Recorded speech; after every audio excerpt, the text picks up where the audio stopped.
Let's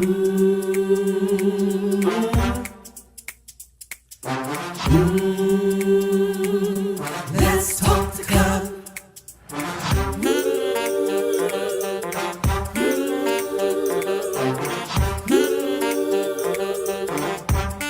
One more thing, like, subscribe, and share.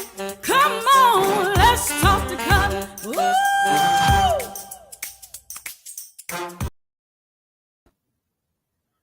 Hey, good evening, everybody. It's me. It is Cutler here in the Let's Talk to Cutler broadcast, the Let's Talk to Cutler platform. I'm just adjusting the screen here, trying to make sure I have enough light. I think I have enough light. I hope I have enough light. I have enough light, right?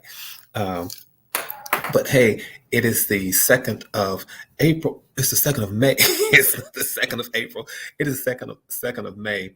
And I'm so thankful for these Tuesdays and Thursdays that we get a chance to hang out and we get the chance to spend these 1800 seconds together. For me, they're just really uplifting moments. And for anybody else who's just stopping by for the very first time, if it is your first time, let me just tell you, this station, this channel, this platform, it's all about.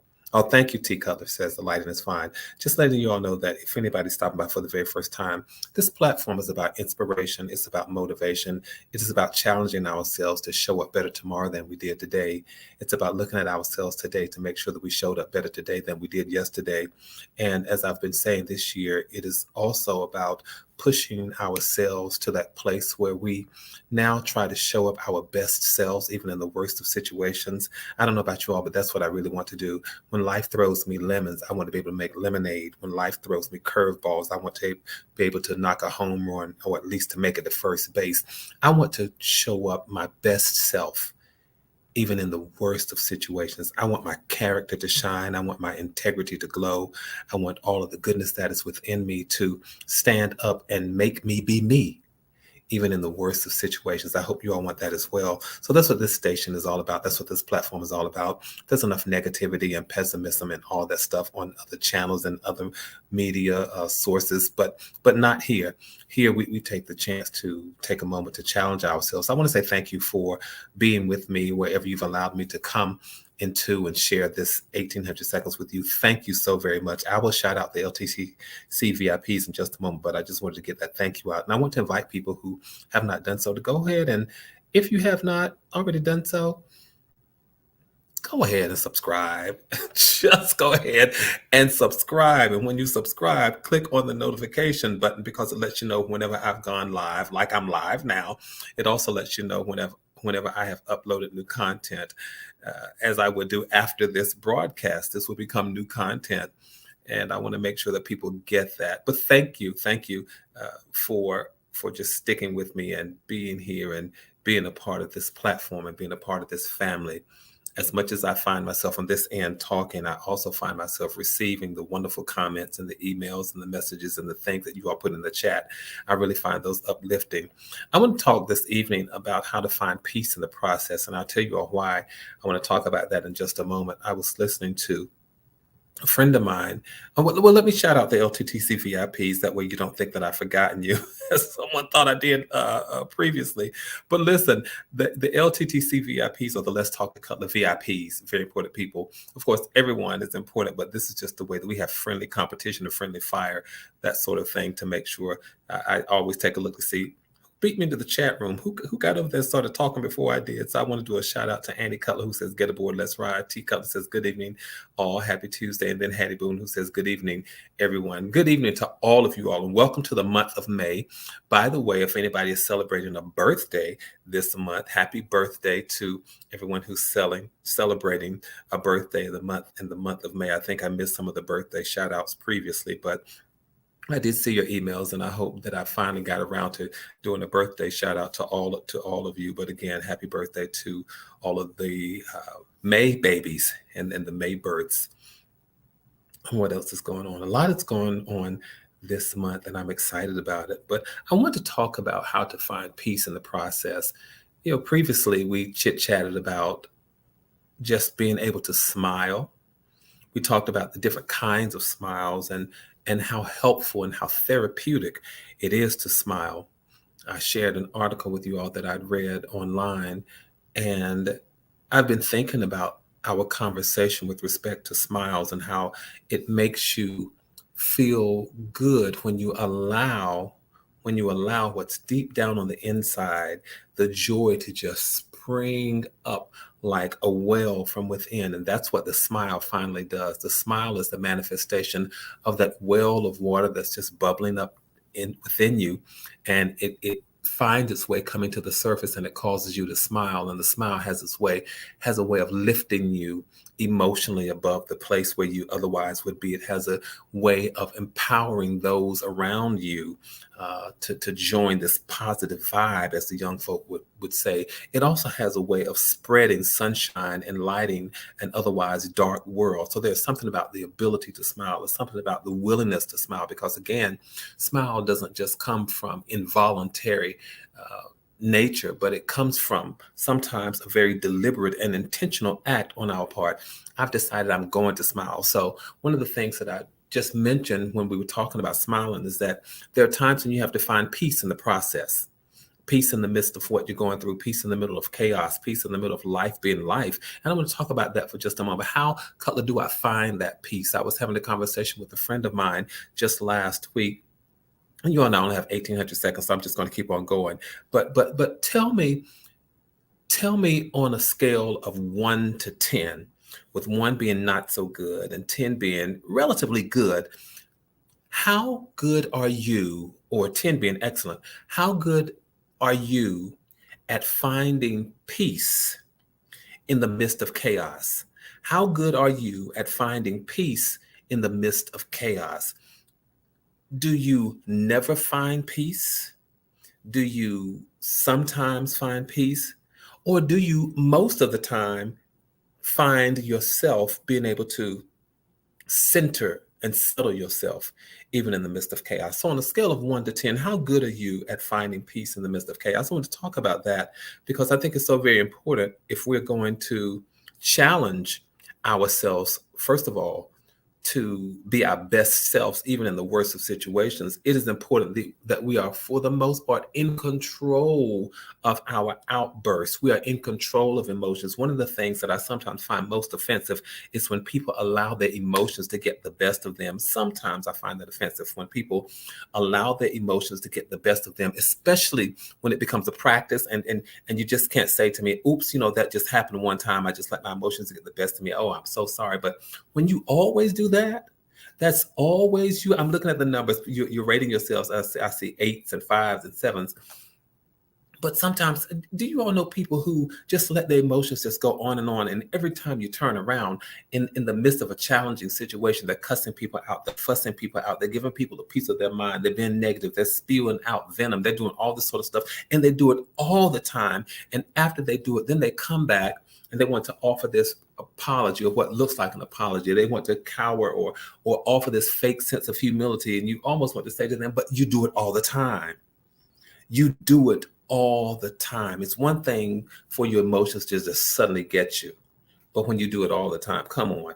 I want to talk about finding peace in the process. I want to talk about being able to not let life pull you out of character all the time. Not all the time, because I start wondering, is life really pulling you out of character, or is life pulling you out of character, or is life pulling you into character? That's what it makes me wonder a lot of times when people say, oh, that's just not me. That's just not who I am. I just didn't intend to do that. A friend of mine was talking about, he was driving his vehicle and he was on his way to his house, and he got right in front of the driveway, and he and I don't think his wife was in the vehicle with him, but he was on his way home, got right in front of the vehicle, got right in front of the driveway, and the car just shut down. Life does that to us sometimes. It makes us feel like we're almost there. I was right there. I was almost there, and life happened. Life threw a curveball. Life knocked me off of my game. Life just threw a wrench in the wheel. It messed me up for just a moment. And sometimes when that happens, it throws our whole day off, our whole life off, our whole game off. It messes us up, and we can't seem to get ourselves together. Now we're almost there at the finish line, but life happened and it just threw us off of our game. And for some reason, when it happened, it has a negative impact on us that we sometimes can't seem to bounce back from. I'm talking about how to find peace in the midst of the process, how to find peace in the midst of chaos, how to find serenity in the midst of trouble. That's what we need to practice. That's what we need to work on. And I will share this with you. Just to let you all know why is it easier for me to talk about that this evening. A couple weeks ago, I had yet another surgery on my ankle. I had another ankle reconstruction. Many of you all have been with me long enough to know that some years ago I sustained an injury, and then I had to have a reconstructive ankle surgery. Well, a couple weeks ago, I had to have a second reconstructive ankle surgery because there were some things that just weren't going right, and the surgeon wanted to go back in and did not want me to deal with persistent pain and swelling and that sort of thing, and said, I think I know what I can do. You were in the percentage where there may not have been complete bone fusion and all that, whatever the case may be. It was the surgeon's opinion and then another surgeon's opinion that I have another surgery. And I'm fine with that. I am so fine with that, to the point where I had the surgery and I will be non-weight bearing for another 6 weeks. Now, what does that mean? That means you all don't see it.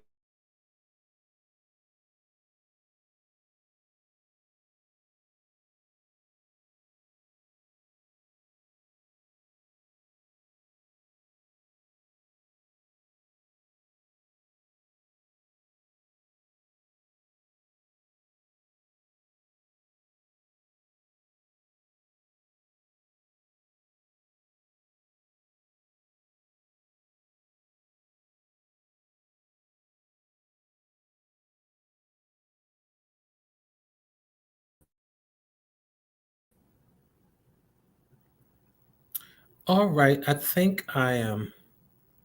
There's a little glitch with the website.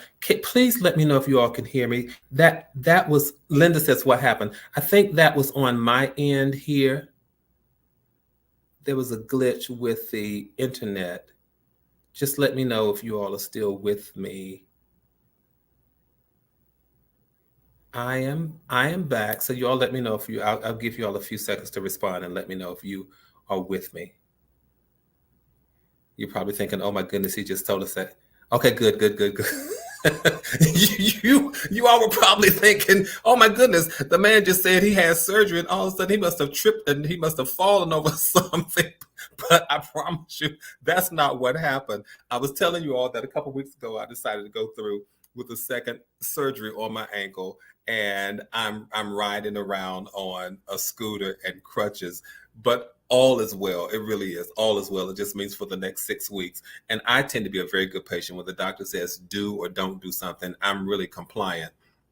I really am. So you don't have to worry about me being non-compliant. I'm a pretty compliant patient.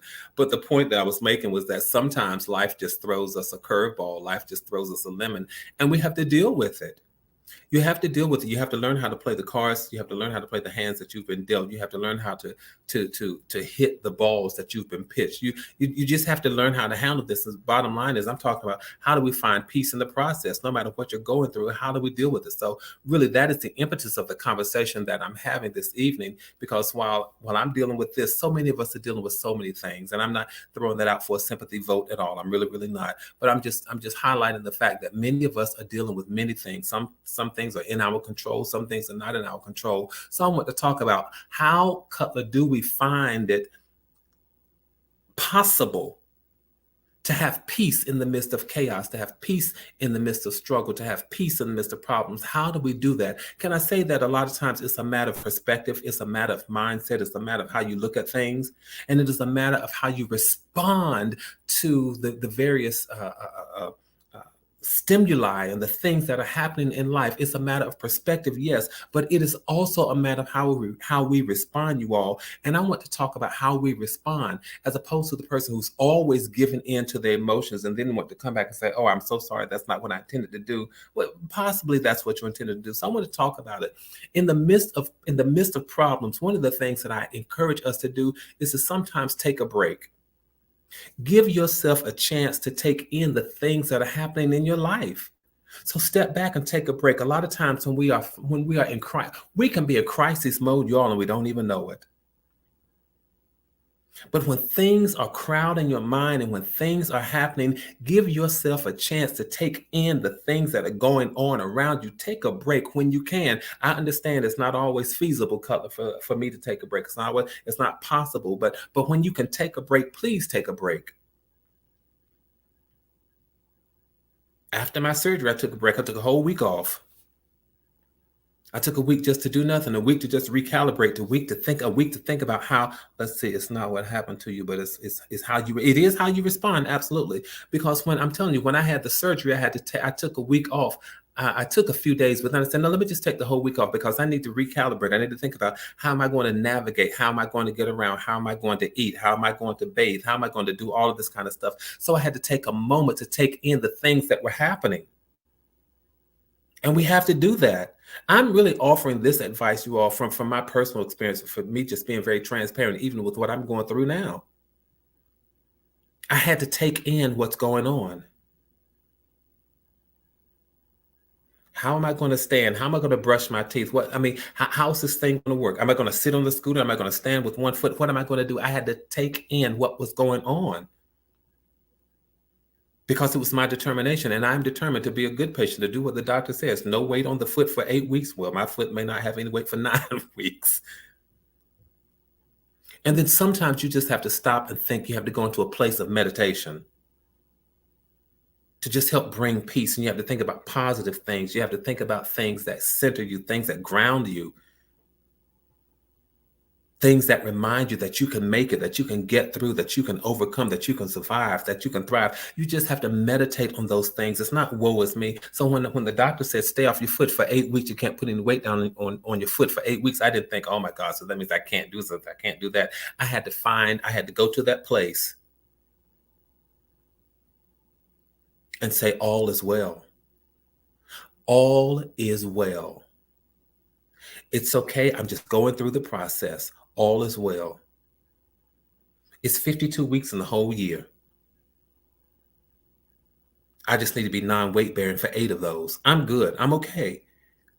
And a lot of times we have to step back and take a break. We have to step back and meditate. And then you have to find the positive of what's going on, because no matter how bad things are, no matter how negative things may seem, you can always try to find some good or some positive in the situation. I'm talking about how do we find peace in the process, you all. Sometimes you have to look for the positive. Doesn't matter how negative things are, there's a positive somewhere.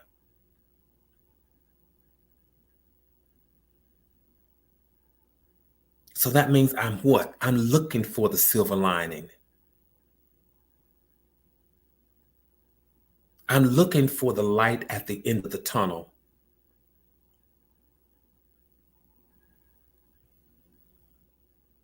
I'm looking for an expected end that is victorious. I'm looking for all of that. And sometimes it means that you have to slow your pace, or the young folk will say, slow your roll. Sometimes it means you just have to slow your pace. I'm not talking to anybody. Are you all still with me? Because I'm talking about how do we handle, how difficult or how easy is it for us to find peace in the midst of chaos? And I see some people were very honest. They were very candid in terms of rating themselves, because I wanted to know, on a scale of 1 to 10, how do you rate yourself with your ability to find peace in the midst of chaos? And there were some people who gave themselves 8. Some people gave themselves a 5 or 7.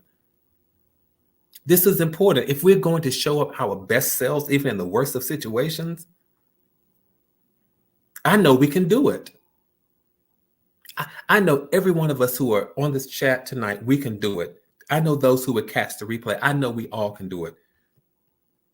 we can show up our best selves again because it's not what happens. Thank you, McDina, but it's how you respond. And I just want to remind us to respond positively. I want to remind us to respond from the perspective that says, I am already an overcomer. I'm a conqueror. I'm a winner. I want to remind us to respond consistently with the fact that, and the notion that says, I am going to show up my best self. Life is not going to beat me up, not all the time. I want us to get that, and I want us to hold on to it. I offer us something tonight to hold on to. The fact that I can find peace in whatever is going on in life. And sometimes we just have to slow down, you all. We just have to slow down. Take one thing at a time. Can I tell you all, I'm doing this as I'm rolling on the scooter, as I'm walking with crutches. I'm taking things one thing at a time to allow myself to focus on just one task at a time. Because I don't want to be so busy trying to literally and figuratively carry so much until I forget to focus, and then I mess up. I mess around and I fall and I fumble. Don't want to do that. Learn how to slow down. When you're in the midst of chaos, just learn how to slow down. When you're in the midst of trying to figure things out, sometimes just learn how to slow down. This is how you find peace. A lot of times we don't find peace. A lot of times we don't find peace because we're so busy zooming right on by it. In the midst of chaos, chaos is happening, trouble is happening, struggle is happening. We're trying to outrun the struggle until sometimes we just outrun the peace. Slow down. Take things one step at a time. Focus on what's going on. That's what I'm doing. I also offer us the notion of sometimes what I call find another way. Find another way. Some of the things that we want to do while we're in the midst of chaos, while we're in the midst of problems, while we're in the midst of struggles, some things we want to do, we have to ask ourselves, is that necessary for me to do right now? And if it is necessary for me to do right now, is it necessary for me to do it this way? Or can I do it another way? Can I do it another way? Of course, these are all metaphors of what's happening with me right now. Can I get around another way? Can I recalibrate? Can I reroute? Is this something I need to do right now? Can I put it on the back burner? If I can't put it on the back burner, is there an alternate way of getting it done? Can't walk on both feet, so what are my options? Use crutches.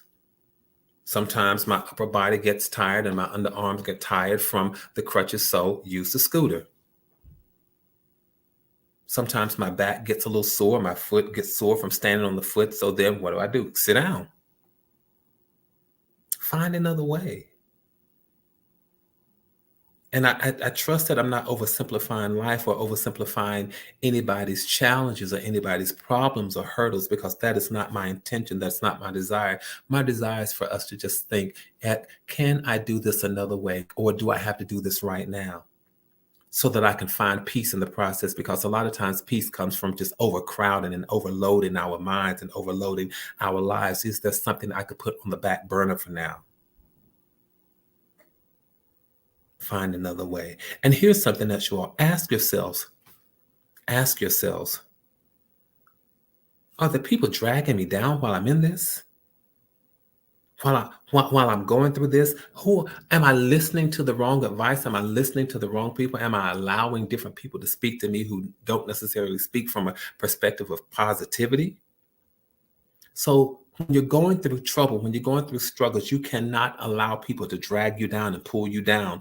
One of the things you have to be careful about is considering everybody's opinion. You cannot consider everybody's opinion, not in the midst of chaos. Well, first of all, we can't do it on a regular day, on a normal day, but certainly not in the midst of trouble, in the midst of chaos. When you're in the middle of struggle or chaos or hurdles, you just cannot consider everybody's opinion. Whose opinion should I consider? I consider the opinions of the people that I trust. The opinions of the people who tell me the truth, the people who will speak to me out of love,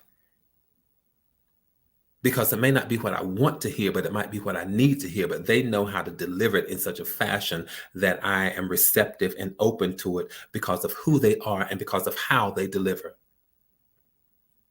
Did y'all catch that part? We have people in our circle, in our community, in our networks, in our village that we trust. And those are the people that we go to, not because they're going to tell us everything that we want to hear, but they're going to tell us the things that we need to hear. And even if the things that we need to hear are contradictory to what's going on in our lives at the moment, they will be truthful, and they have a way of delivering the truth in such a way that we can receive it from them because of who they are and because of how they deliver. Who they are says to that we have a relationship, we care about each other, and because we care about each other, I'm careful about how I deliver what may be perceived as bad news. So the people in your community, in your network, in your village are concerned about you, and they love you. They care for you. So it seems normal and natural that we would listen to them because of who they are and because of how they deliver information to us. And then just a lot of times, and I'm talking about how do we find peace in the midst of the process? And then sometimes, you all, we just have to just get rid of the drama. Take the drama out for as much as we can. Because many times when you are in the middle of struggle, the drama that ensues is not necessarily yours, but it's something that somebody else brings. And so you have to be careful not to allow their drama to complicate the problems and the struggles and the hurdles that you're already dealing with. I'm just talking about how to find peace in the midst of the process. So sometimes you just have to give yourself a break. You have to learn how to meditate. You have to find the positive in terms of what's going on. You have to look for the silver lining. You have to sometimes slow down. You have to find another way, or ask yourself, does it have to be done, period? And then you have to make sure that you don't let anybody drag you down, pull you down. And then you have to just sort of get rid of the drama. I think one thing that's difficult for us when we're in the midst of struggle, and you all help me out with this, a lot of times when in the midst of the struggle, we find it difficult to trust. We find it difficult to trust. Cutler, why would you say you find it difficult to trust? And really, and not only am I saying we find it difficult to trust, I'm saying we really ought to allow ourselves to trust. And that means when I say that, I'm talking about step outside of myself and place my confidence in the power that anchors my soul. That's what trusting really is to me. I step outside of my limited resources and I place confidence in a power that's greater than I am, a power that anchors my soul. And there is where I place my confidence. Because my trust then is that I'm connected to everything and everybody that I need to be connected to bring me out as a conqueror, to bring me out as more than a conqueror, to bring me out with the victory, to bring me out on that side. So a lot of times we just have to allow ourselves to trust beyond ourselves. So that is what I sometimes say. I characterize it as coming to the end of myself and realizing I don't have all the answers. So I learned to place my confidence outside of myself.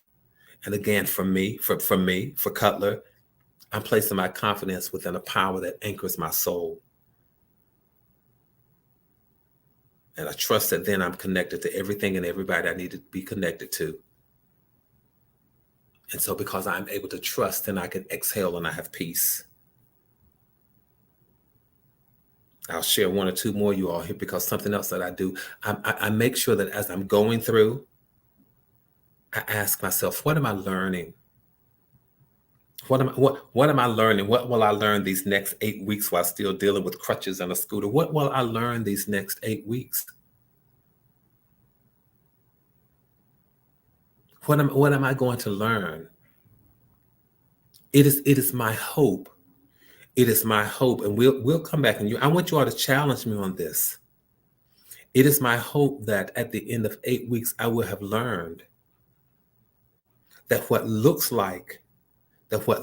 like a setback, that what looks like a setback really is just a test that sets me up for a future victory. I want to say that again before we get out of here tonight, you all. Sometimes what looks like a setback, hear me clearly, what looks like a setback is just a test that sets me up for a future victory. That's what a setback is. Because if the road in life was always smooth, if the road in life never had any bumps, if the road in life never had any potholes or any hurdles, I dare say it would be difficult for me to learn some of the lessons that life was trying to teach me. You have to sometimes ask yourself, what is it that life is trying to teach me? Help me to focus on what I'm supposed to learn. Help me to focus on what I'm supposed to know. And what I'm supposed to know, this is what works for Cutler, and I trust that it works for several of you as well, you all. What I know is that every hurdle, every pitfall, every challenge, every pothole, every one of those, every setback for me, it's just a test that sets me up for a future victory. That's what I'm learning. Y'all asked me after 8 weeks. I promise you that's what I'm going to come back and share. It wasn't always comfortable. It wasn't always convenient, but somehow in the midst of what was uncomfortable, when I tell y'all I'm really talking myself into a joyous place right now, and that's why my soul is rejoicing, because it's not always comfortable. And I got to get out of here. It's not always comfortable. It's not always convenient. It's not always the most pleasant in terms of the route, the way to get there, the way to handle it. But what I do know is that in the midst of all of it, I learn patience, I learn tenacity, I develop an inner strength, I center in my inner core. I get to know a little bit more about me. I get to know a little bit more about everything and everybody that I'm connected to. And that's what makes me victorious. So never mind the temporary, this is for me, never mind the temporary discomfort of what I may have to go through. Never mind the temporary inconvenience, but it shows me who's in my corner. It shows me what I'm capable of. It shows me that if I see this thing again, I can conquer it. I gotta go. Thank you all for just doing what you do. Thank you for sharing these 1,800 seconds with me, you all. I know we had that glitch where it looks like I think the website or the internet must have had a hiccup or something. I'm not sure. But thank you all for sticking it out, coming back in. Let's keep doing what we do, you all. Let's keep building community. Let's keep maintaining connectivity. Let's keep our hopes up and keep our heads up. Let's stay safe. Let's stay sane. Let's keep finding peace. I may continue this conversation. Let's continue finding peace in the process, because I hope that I'm speaking to somebody's heart. I know we're going through. Some people are going through various things. But my platter tonight is filled with serenity. It's filled with peace. It's filled with the possibility of being able to go to sleep at night in the midst of trouble. Y'all hang in there. Know that from my heart to yours, there is and always will be so much love. My offering tonight is peace. So may you be engulfed in peace for the rest of the evening until the next time we get together. And know again that from my heart to yours, there is and always will be so much love. I'll talk to you all the next time. But until then, tell somebody to come on and let's talk to Cutler, especially if you know they're dealing with chaos and struggle and hurdles. Tell them, come on, let's talk to Cutler. I got to go. I'll talk to you later. Good night.